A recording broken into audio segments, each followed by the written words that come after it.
Welcome back to our YouTube channel, and in this video we are going to learn how to deal against a missing defensive F pawn.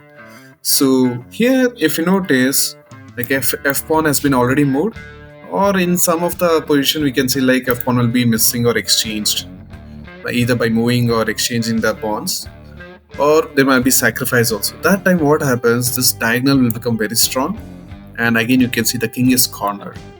So whenever the king is cornered, I always tell that please go and open the hedge file by sacrificing also, it's fine.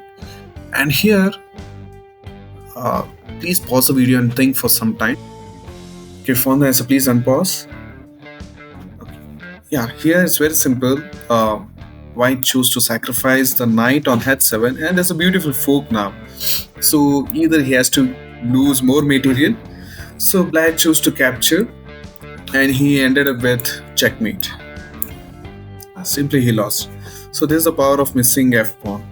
You can see like missing f pawn. So our bishop has become very strong and beautiful, and king is cornered. So the forced moves are like this. You can directly go and sacrifice your rook. Rook takes pawn check, king takes, and then followed by queen check. If queen interposes, queen takes, queen checkmate it is. Okay. And one more variation is after rook takes, king takes, queen check. If king comes to g3, then you can bring your queen on h4 checkmate it. Okay, let me show the moves here. So here what we can do is rook takes pawn check. Let me make the move. Okay, yeah, rook takes pawn check, king takes, queen check, and if queen interposes, queen takes queen is a mate as we discussed. And if king tries to escape on g3, even still it's a mate. There's no breathing space for the king because his pawn is guarding the square and there's no escaping squares, and this bishop is doing great job. Now of course king cannot take because pawn is there. It's a checkmate. Let's go for a different position. Again, here if you notice there's a missing f pawn, and this beautiful bishop is doing great job. So here what we can do is, we can simply sacrifice the knight. After king takes, queen check. It looks like king is having some breathing space, but actually it's not. So if the king comes on g6, we can give a check, and if he comes to f6, we can simply place a queen on g5 and it's a mate. Now let me show you what will happen if you try to escape here. And king cannot escape here, and queen is doing great job with the production of pawn. And what if he tries to repeat? Then we can go closer, and then we can go for checkmate. See, there's no escaping square. Okay, let's go for the next one. Again, there's a mate. So please think guys, try to find the best moves. Of course, there's a missing f pawn, and all you need to sacrifice and open the h file. So queen takes pawn is a check, is a hint. So after this, what will happen? You have to think.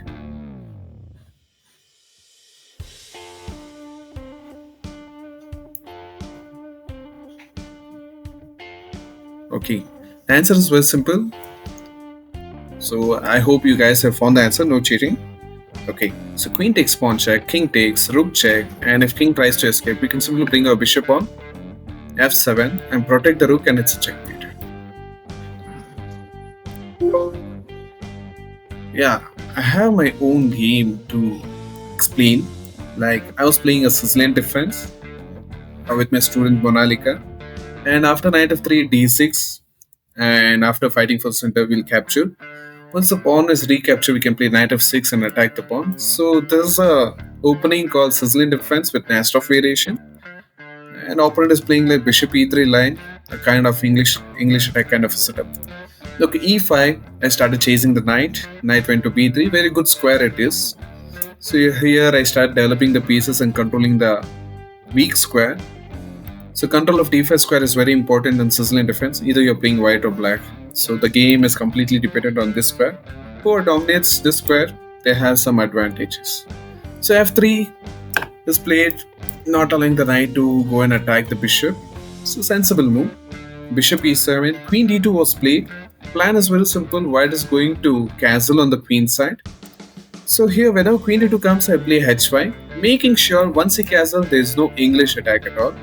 So I'm asking himself like, what are your pawns are doing? How can you attack? Is the question.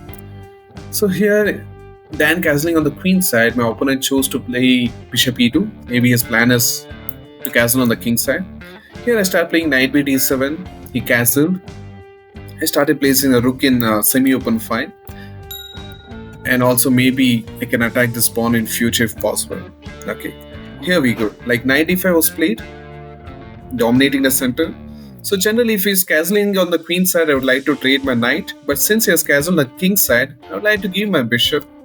The reason is after pawn takes, I can bring my knight, and this pawn is vulnerable because twice it is under attack, and I don't see any good defense to defend this. And if at all, if you place something like c4, I can simply win the pawn. Example. And that's not good for him because he's losing a pawn. So here, for him, it's better to give up his bishop here, which is very important. Bishop for us. And now you can see a missing f pawn. So king was forced to corner, or he can play like rook f2 also, play one of the move. But he cornered himself in the corner. So what happens whenever the king is cornered? We need to open the h file.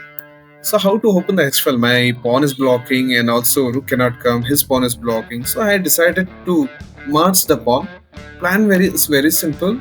I can put my knight, and then I can play my knight on g6. If he takes, I can give a check. And you see now there's a check, and king cannot escape because there's a missing f pawn. So he's forced to block with the queen, and thereafter it was checkmate. The game ended like this. So I hope you liked this video, and also you're learning something like Najdorf variation also and the missing f pawn concept. So many more videos will be updated in shortly. Still then, see you guys. Bye bye.